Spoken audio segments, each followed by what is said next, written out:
Salut à tous, bienvenue dans l'antre. Si vous vous souvenez bien, il y a quelques mois je vous présentais cette réplique. Il s'agit du Glock 17 Cybergun, voilà, de la gamme Inokatsu. On avait une très bonne finition mais ça coûtait 250 €. Et bien Cybergun sort enfin les versions avec culasse moulée. On va voir ça tout de suite avec le Glock 19. C'est parti.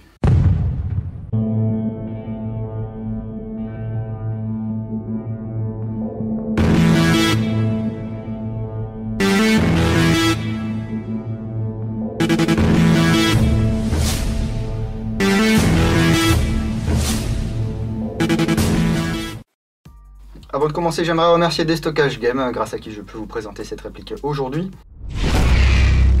Oh, comment il me coupe la chic l'autre là! Destockage Games. Bon, j'adore cette voix. Il s'agit donc du Glock 19 Gen 3 de chez Cybergun. Alors ne vous méprenez pas, il s'agit ici d'une version que j'ai eue en avance de phase. Les boîtes n'étaient pas encore terminées. Vous pouvez voir à l'écran à quoi ressemblent les boîtes. Merci beaucoup Olivier. À l'intérieur ça va se présenter comme ça, sauf que ce sera imprimé hein, bien sûr, noir avec le logo Glock, etc. On va avoir ici un chargeur, des accessoires, voilà, donc chargeur 26 billes, CO2, avec ici un adaptateur pour le G19, une clé Allen et un petit téton de tir à vide.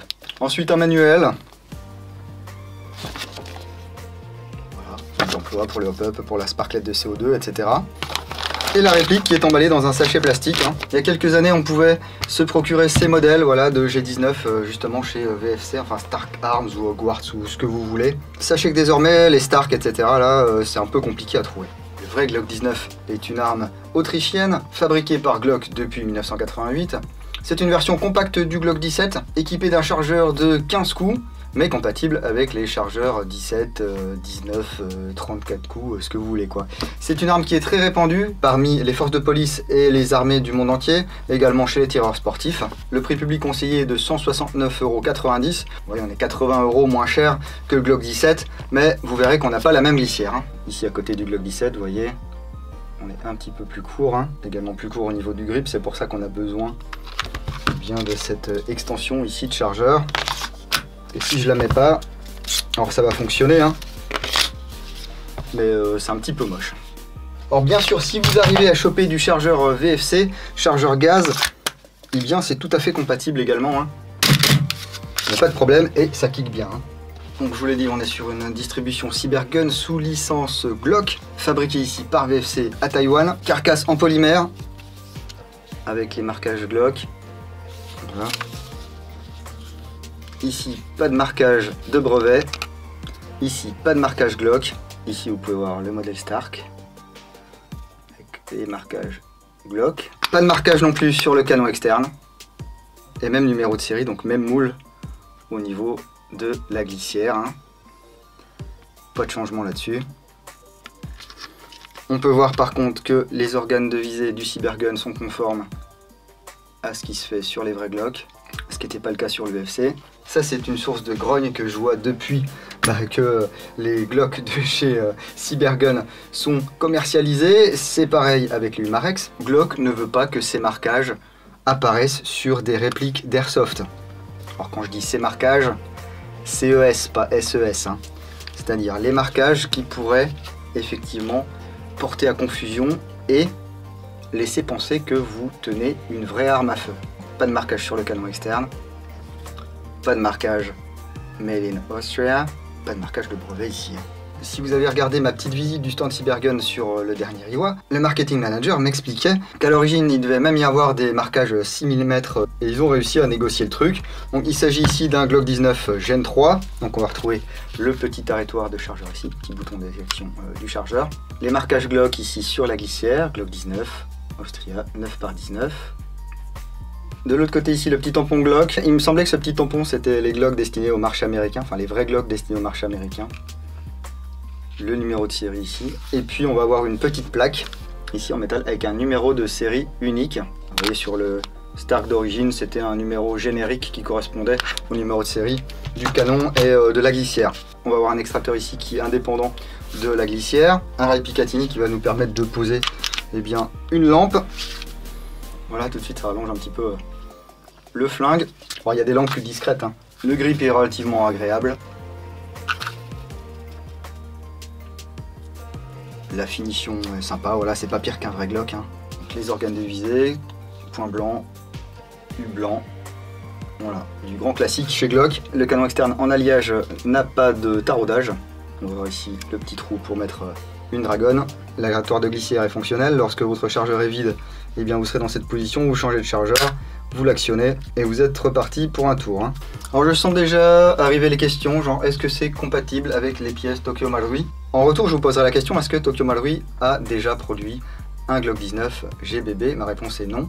Donc là, VFC était parti d'autre chose. Et du coup, c'est pas plus mal parce qu'ils n'ont pas copié les dimensions qui ne sont pas les bonnes au niveau de la carcasse Tokyo Marui. Et ce G19 est compatible avec les holsters RS. Ici, un EMI défense. Voilà, il n'y a pas de souci. Il n'y avait pas de souci déjà avec le G17. Voilà. Bien entendu, sur le Stark d'origine, il n'y avait pas de souci non plus, étant donné que ça ne reprenait pas des cotes Tokyo Marui. Par contre, là, si je prends justement une carcasse Marui, c'est chaud. C'est chaud, c'est chaud, voilà. Si vous avez un doute, vous pouvez toujours vous procurer le holster de chez Swiss Arms, donc Cybergun, qui est sorti il y a quelques semaines. Voilà, ça s'adapte parfaitement. Je vous ferai une vidéo bientôt sur ce holster Adaptix, j'ai pas eu le temps encore. Pourquoi ce Glock 19 est à 170 balles et le Glock 17 est à 250 balles? Eh bien, il y a plusieurs raisons à ça, je pense. La première, ça j'en suis sûr, c'est une histoire de qualité de glissière. Ici, on est sur une glissière usinée dans un bloc d'alu avec un très bon revêtement de surface. Là, vous voyez, depuis que je l'ai, en fait, je le prends quasiment à chaque partie. Il en a fait des dizaines d'allers-retours dans mes holsters et il n'y a pas une égratignure ici au niveau de la glissière, hein. Le canon externe est en Zamac, donc forcément, lui, il prend le frottement et tout. Mais au niveau de la glissière, race. Alors qu'ici, eh bien c'est de l'alliage moulé, donc die cast, hein, avec un revêtement qui est eh bien, un peu moins qualitatif, ou en tout cas qui tient moins sur la pièce. Ici vous pouvez voir, je l'ai mis 5-6 fois dans un holster et ça commence déjà à partir. Et là après une vingtaine de chargeurs tirés, on peut voir que le canon est déjà un peu usé. Bon, ça c'est de l'usure normale, c'est des frottements mécaniques les gars, hein. Donc déjà, première chose.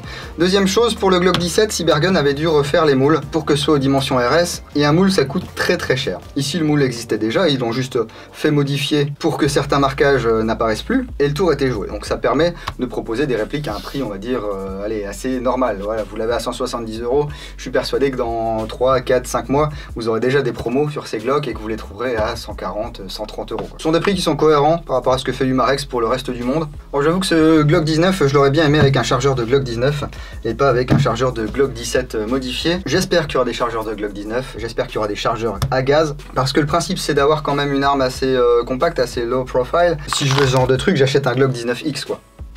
Moi je veux, voilà, la compacité. Et puis je vous avoue que le CO2 ça me gave. Ça me gave déjà parce que les sparklets, voilà, c'est chiant. Ça fait du déchet, faut visser, dévisser.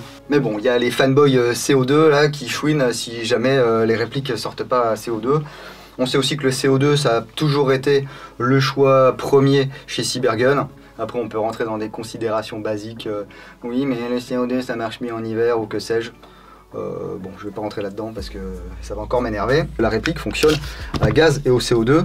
Est-ce que c'est un gage de solidité? On verra dans le temps. Dans tous les cas, je peux vous dire qu'au CO2, ça kick sa race, hein.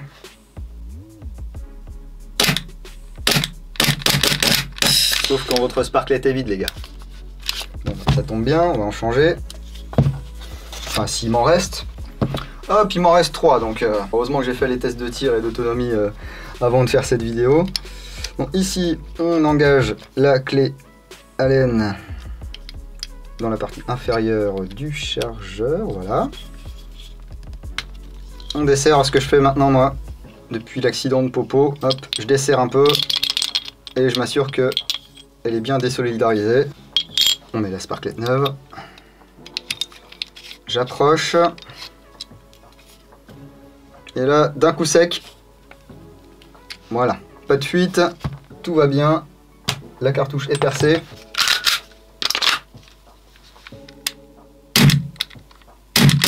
Ouh, ça tabasse, hein.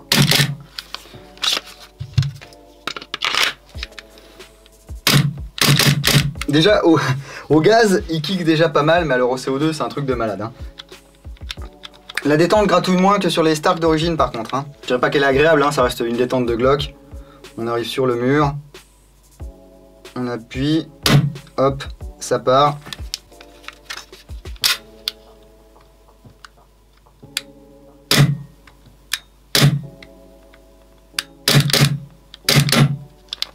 Non, c'est pas mal. Ah, tiens, ça permet de voir ici à l'intérieur. Produit sous licence Glock, voilà, comme il y avait sur le G17. On va voir si on a le même interne que sur le Glock 17 du coup. Parce que ça c'était une commande express de Cybergun, hein, d'avoir l'interne Inokatsu avec les pièces en acier et tout. Il y a des différences parce que ici les attaches sont pas les mêmes hein, forcément. Voilà. Donc ici en bas le 17, en haut le 19. Le test de l'aimant. Hop, le 17, le 19. Voilà. Donc déjà il n'y a pas les pièces en acier qui avaient été commandées. Voilà, on a un marteau qui est en alliage sur le 19. Sinon c'est quand même assez ressemblant. Hein. Par contre niveau blowback housing, profil, etc. Là ça paraît identique. Sur les Stark d'origine vous aviez ici un petit levier qui pouvait se décaler pour avoir du full. Cybergun ne l'a pas gardé. C'est pas plus mal, ça fait une occasion de panne en moins. Et là on va comparer du coup avec le Stark de l'ancien temps, il y a quelques années. Voilà, on peut voir les différences ici. Au niveau des profils. Et puis donc ici la pièce, voilà, ici, qui switch entre full et puis semi. Du coup là on a des profils de mecha qui sont vraiment différents. Donc en bas le Stark, en haut le Cyber. C'est pas juste un truc qui a été pris sur l'étagère sans modif ni rien du tout. Comme on peut le lire ou l'entendre un peu partout, bon il y a quand même un petit peu de travail derrière. Quel qu'il soit, ça mérite d'être noté. On va pouvoir enlever ici la tige guide et les ressorts récupérateurs, enfin le double ressort récupérateur voilà, qui est fixé. Ici on a une petite cale. Le canon externe. Canon interne, bloc hop-up avec la molette de réglage ici, la patte d'appui assez large, donc compatible joint VSR10, Tokyo Marui, ce que vous voulez là, et canon idem. Pour tout ce qui est détails, dimensions, etc., ça se passera sur le site internet comme d'habitude. Hein. Avant de remonter, n'oubliez pas de nettoyer et de regraisser ça correctement. Au niveau du guide ressort ici, vous avez une tête en plastique avec un détrompeur. Ce détrompeur, il vient se mettre au niveau du bloc hop-up ici, comme ceci, voilà.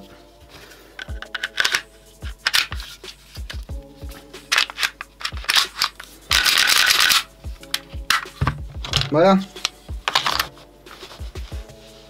En même temps que le G19, il y a le G17 Gen 4 qui est sorti.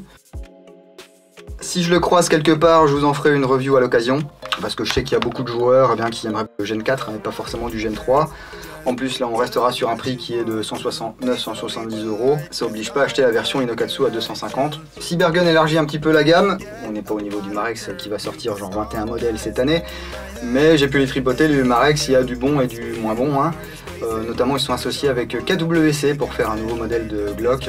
Mais bon, là, c'est les marquages qui sont un peu chelous. Enfin, pour l'instant, sur les protos, les marquages sont blancs. Enfin, du moins, gravé laser et ça ressort blanc. Donc c'est pas terrible, même si ça a l'air de bien fonctionner. Gardez cependant à l'esprit que les Glock Umarex, on n'est pas censé pouvoir les trouver sur le marché français, étant donné que Cybergun a l'exclusivité de la licence pour la France et ses territoires. Mais là c'est pareil, si j'arrive à mettre la main sur de l'Umarex pour vous le montrer, eh bien ce sera avec plaisir. Donc voilà pour ce Glock 19 Cybergun Diecast. Merci encore à Destockage Game, n'hésitez pas à me dire ce que vous pensez de cette réplique, hein. Il y a les commentaires là en dessous. J'ai failli faire le petit pouce vers le haut, mais n'hésitez pas à mettre un petit pouce vers le haut, hein, ou un petit pouce vers le bas si vous voulez. Je vais vous laisser sur les tests Chronis CO2 et gaz sur le 360 et je vous dis à bientôt dans l'autre dingo. Bise.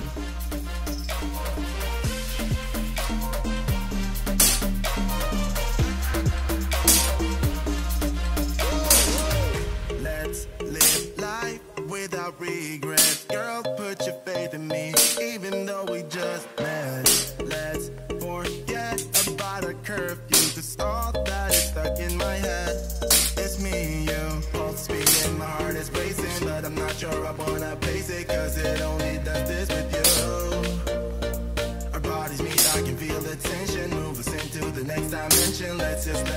bodies be true.